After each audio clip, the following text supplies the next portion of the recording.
दोस्तों, आज की इस वीडियो में हम बात करेंगे सिविल प्रोसीजर कोड के एक ऐसे कंसेप्ट के बारे में जिससे हमारा साहबका आए दिन कोर्टों में पड़ता रहता है, जिसको हम आमतौर पे आर्डर 7 रूल 11 से भी जानते हैं या जिसको हम रिजेक्शन ऑफ प्लेंट भी कहते हैं। जो आर्डर 7 रूल 11 है, ये बात कर रहा है कि जब भी एक प्लेंटिव जब वो कोर्ट में दावा फाइल कर लेता है, अगर उसकी प्लेंट में कुछ चीज़ें उसमें ना हो या उसमें कुछ लेक्यूनाज हो जो आर्डर 7 रूल 11 में कही गई हो, कोर्ट के पास ये पावर है कि वो आपकी जो प्लेंट है, जो आपका दावा है, उसको ऑन द थ्रेशोल्ड पहले ही आपके दावे को रिजेक्ट कर सकता है, डिसमिस कर सकता है।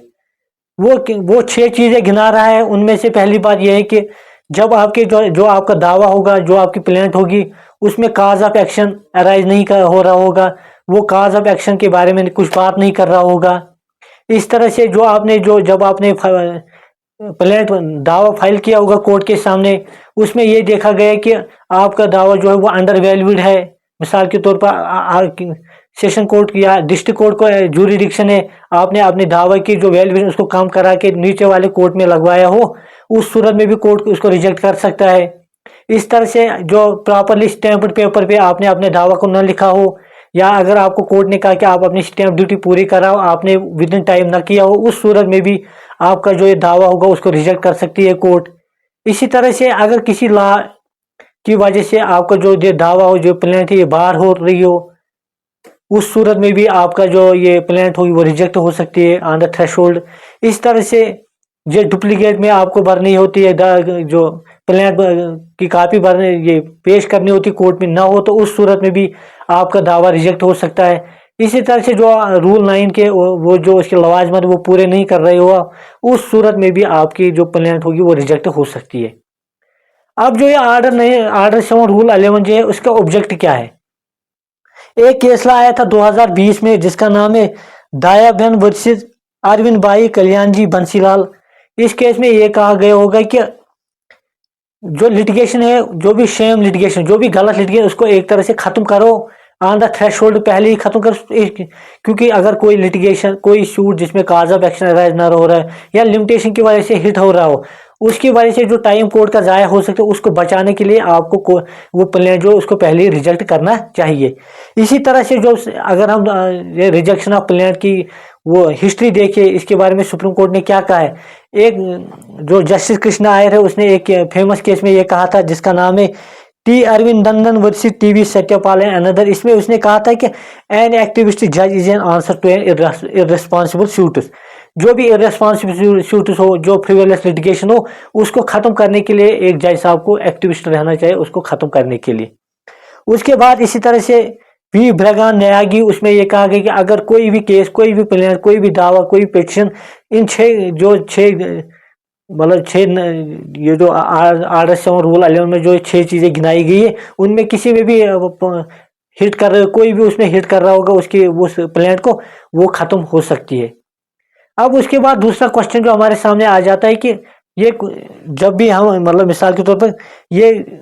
रिजेक्शन ऑफ प्लेंट कैसे हो सकती है? इसके लिए 3 चीजें हो सकती है। या तो कोर्ट सो मोटो एक्शन ले जाए, वो खुद ही कहे कि उसको लग रहा है कि ये जो प्लेंट है इसमें कोई काज ऑफ एक्शन नहीं है, लिमिटेशन से हिट हो रहा है, या किसी किसी लॉ ने इसको बाहर किया हो, उस सूरत में वो उसको खुद भी खत्म कर सकता है। जिससे जैसे एक केस लाया जिसका नाम मनी वर्सेस पी रामाकृष्णन, उसमें ये कहा गया था। इसी तरह से कभी कोर्ट को ये लगे कि जो एप्लीकेंट है, किसी ने ये आर्डर 7 रूल वाले में एप्लीकेशन दी, कोर्ट में कहा होगा कि इस पिटिशन को खत्म करो, इस प्लेंट को खत्म करो,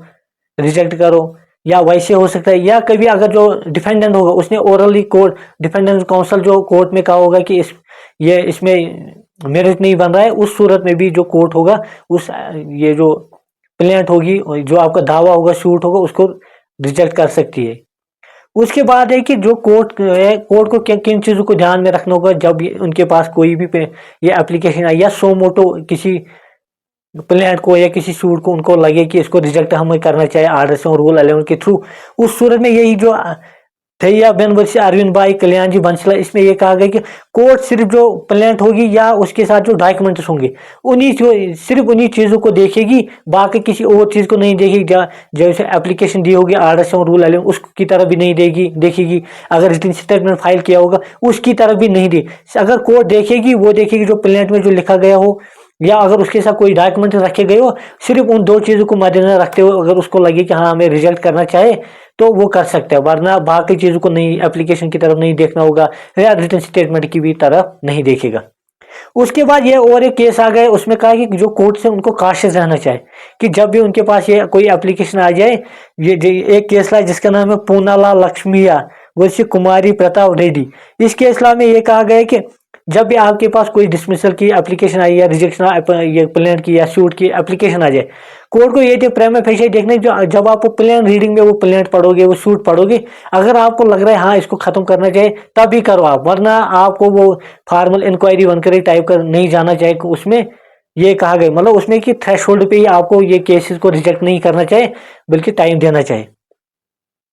उसके बाद जो अब अगर किसी शूट में ये हुआ गया कि किसी पार्टी का जो अप्लेंट है या शूट है उसको रिजेक्ट किया गया, उसके बाद रेमेडीज क्या है? उसके बाद पहली रेमेडी है कि वो अपील में जा सकता है क्योंकि ये डीम्ड डिक्री मानी जाती है as per section 22 of civil procedure code. या वो दूसरी चीज़ है कि जो आर्डर 7 रूल 13 जो है वो ये बात कर रहा है कि ये बाहर नहीं करे बल्कि वो इससे प्रिक्लूड नहीं होगा अगर उसकी किसी भी ग्राउंड पे जो आर्डर 7 रूल 11 में जितने भी ग्राउंड्स कहे गए उसे रिजेक्शन ऑफ अपील के लिए कहे गए, उनमें अगर हिट कर रहा हो वो उसको बाहर नहीं कर प्रिक्लूड नहीं कर रहा है कि वो फ्रेश शूट भी प्लेंट भी फाइल कर सकता है।